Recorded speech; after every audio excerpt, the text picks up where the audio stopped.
Hello student, success coaching classes में आपका स्वागत है। तो आज हम लोग डिस्कस करने वाले हैं क्लास 10th का साइंस का जो आपका कल होने वाला 16 दिसंबर का आपका प्री बोर्ड, उसके लिए मोस्ट इंपॉर्टेंट आपको क्वेश्चन बताने वाले हैं। तो इससे पहले वाला वीडियो में आपको ऑब्जेक्टिव और सब्जेक्टिव का क्वेश्चन बता दिए। अगर आप नहीं देखें तो प्लेलिस्ट बनाए, आप जाकर देख सकते हैं। तो आज हम लोग डिस्कस करने वाले हैं प्री बोर्ड का मोस्ट इंपॉर्टेंट क्वेश्चन जो आपका जैव प्रक्रम का होने वाला है। ठीक है, तो यह फाइनल एग्जाम के लिए भी इंपॉर्टेंट रहेगा और प्लस आपका प्री बोर्ड के लिए भी इंपॉर्टेंट रहेगा। तो देखिए, सबसे पहले आपको क्वेश्चन क्या बोल रहा है, जो आहार नाल का सबसे लंबा भाग क्या होता है। तो याद रखिएगा, आहार नाल का जो सबसे लंबा भाग होता है क्षुद्रांत होता है। ठीक है, ये आपका जैव प्रक्रम चैप्टर से लिया गया है। ये भी बता देते हैं, ये मॉडल क्वेश्चन पेपर का है। ठीक है, याद रखिएगा, मॉडल क्वेश्चन पेपर का है। आगे देखिए, मनुष्य में पाचित भोजन का अवशोषण कहाँ पे होता है। तो याद रखिएगा, ये भी क्षुद्रांत में होता है। ठीक है, आगे देखते हैं क्वेश्चन हमारा क्या बोला।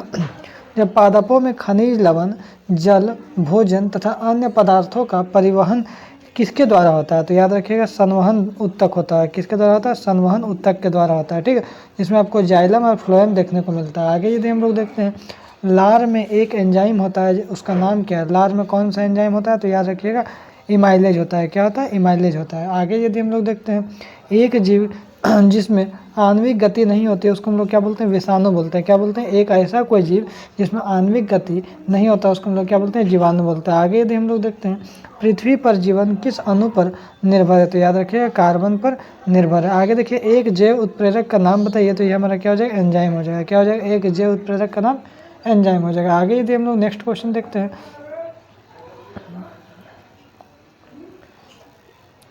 कवक आपका स्वपोषी है या विषमपोषी है। जो अपना भोजन खुद बनाता है वो हमारा क्या? स्वपोषी।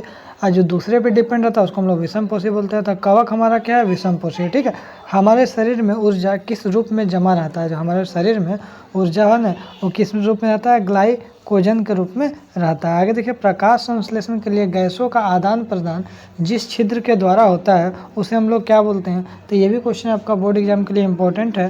तो याद रखिए, उसको हम लोग क्या बोलते हैं? रंध्र बोलते हैं। क्या बोलते हैं? रंध्र बोलते हैं। आगे देखिए, पोटेशियम हाइड्रोक्साइड का उपयोग प्रकाश संश्लेषण के रूप में क्यों किया जाता है। तो याद रखिएगा, CO2 को अवशोषित करने के लिए किया जाता है। ठीक है, CO2 को अवशोषित करने के लिए किया जाता है। आगे देखिएगा, तो पौधों में नाइट्रोजन का उपयोग क्यों होता है। तो याद रखिएगा, जो पौधों में नाइट्रोजन का उपयोग प्रोटीन बनाने के लिए किया जाता है। किस लिए किया जाता है? प्रोटीन बनाने के लिए। आगे देखिए, पैरामीशियम में भोजन किस अंगक के माध्यम से शरीर में पहुंचता है। तो याद रखिएगा, पच्छाप के माध्यम से शरीर में पहुंचता है। आगे यदि हम लोग देख लेते हैं, क्वेश्चन क्या बोल रहा है, कार्बोहाइड्रेट की उपस्थिति दर्शाने के लिए किस रासायनिक पदार्थ का इस्तेमाल करते हैं। तो याद रखिएगा, आयोडीन का करते हैं। ये भी क्वेश्चन आपका एग्जाम के लिए इंपॉर्टेंट है। आगे देखिए, ये क्वेश्चन वेरी वेरी इंपॉर्टेंट है, ATP का पूरा नाम क्या है। तो याद रखिएगा, एडोनसिन ट्राईफास्फेट हो जाता है। ठीक है, इसका राइट आंसर हो जाएगा एडिनोसिन ट्राईफास्फेट। आगे देखिए, ATP में उपयोग किस कार्य में होता है। तो याद रखिएगा, पेशियों का संकुचन, प्रोटीन संश्लेषण और तंत्रिका आवेश का संरक्षण के लिए उपयोग यह कार्य में आता है। आगे देखिए, वायवीय श्वसन का सक्रिय स्थल क्या है। तो याद रखिएगा, माइटोकॉन्ड्रिया। आगे यदि हम लोग देखते हैं, किस जैव प्रक्रिया में लैक्टिक अम्ल बनता है। तो अवयव श्वसन में बनता है। आगे देखते हैं, ऑक्सीजन की अनुपस्थिति में ईस्ट में जो श्वसन होता है वह किस नाम से जाना जाता है। तो याद रखिए, किण्वन के नाम से जाना जाता है। आगे यदि हम लोग देखते हैं, मानव में डेस जो ऑक्सीजन को शरीर के विभिन्न भागों में पहुंचाने में मददगार है वो कौन है? हीमोग्लोबिन है। आगे देखिए, अवायवीय श्वसन डेस में होता है। किस में होता है? तो कोशिका द्रव में होता है। आगे देखते हैं, कुपिका डेस से संबंधित है। याद रखिए, कुपिका जो है श्वसन तंत्र से संबंधित। हृदय का कार्य क्या है? तो रुधिर को जो पंप करने का काम किसका? हृदय का।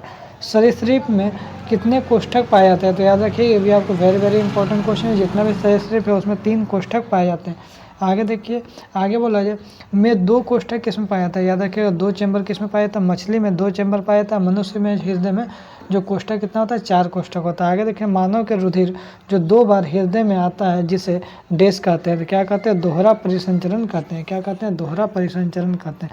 आगे देखिए, क्या बोल रहा है, स्फाइग्नो मैनोमीटर द्वारा डेस मापा जाता है। क्या मापा जाता है? तो रक्त दाब, जो ब्लड प्रेशर को मापा जाता है। आगे यदि हम लोग देखते हैं,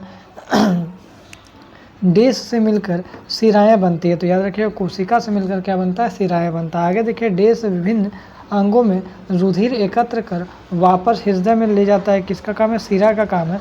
जो विभिन्न अंगों में रुधिर एकत्र रहता है उसको वापस हृदय में ले जाने का काम है। आगे यदि हम लोग देखते हैं, देश रुधिर को शरीर के विभिन्न अंगों तक ले जाने का काम किसका? धमनी का है। ठीक है, रुधिर में प्लेटलेट्स का क्या कार्य है? तो याद रखिएगा, थक्का बनाने का काम किसका है? आपको प्लेटलेट्स का काम है। ठीक है, आगे यदि हम लोग देखते हैं,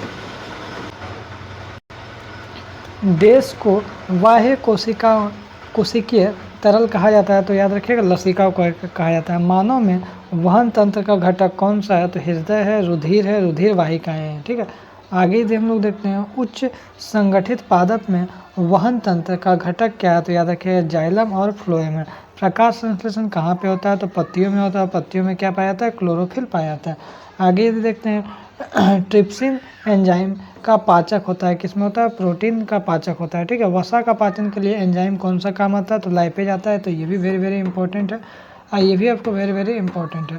आगे देखिए, बैक्टीरिया तथा ईस्ट में किस प्रकार का श्वसन होता है? तो अवायवीय श्वसन होता है। आगे यदि हम लोग देखते हैं, मनुष्य में कुपिका में गैस विनिमय होता है। मछलियों में डेस में गैस विनिमय होता है। तो याद रखिएगा, आपको क्लोम में गैस का विनिमय होता है। मनुष्य में किसमें होता है? कुपिका में होता है।